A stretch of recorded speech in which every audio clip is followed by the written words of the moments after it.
Fingerprints বা হাতের ছাপ। এর আগে আপনাদের বলেছি কত ধরনের ফিঙ্গারপ্রিন্টস হয়, 3টি ধরনের হয়, সেটাও আপনাদের বলেছি। এবার এটা কি কখনো মনে হয়েছে যে কখন থেকে এই ফিঙ্গারপ্রিন্টস তৈরি হয় আমাদের শরীরে? আমাদের জন্মের অনেক আগেই কিন্তু এই ফিঙ্গারপ্রিন্টস বা হাতের ছাপ তৈরি হয়ে যায়। ভ্রূণ অবস্থায় যখন আমরা থাকি সেই সময় থেকেই কিন্তু এটি তৈরি হয়। কি হচ্ছে না, আমাদের চামড়ার 3টে লেয়ার থাকছে।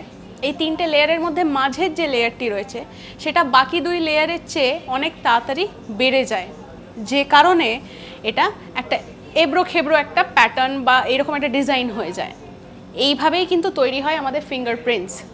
আর তারপরে ধীরে ধীরে আমরা যখন আমাদের হাত পা মানে যখন আমরা বড় হচ্ছি সেইভাবে ফিঙ্গারপ্রিন্টস কিন্তু পুরো হাত পায়ে ছড়িয়ে যাচ্ছে। এইরকম নানা আপডেটসের জন্য চোখ রাখুন আজ তাক বাংলার ইউটিউব চ্যানেলে। সাবস্ক্রাইব করতে কিন্তু ভুলবেন না।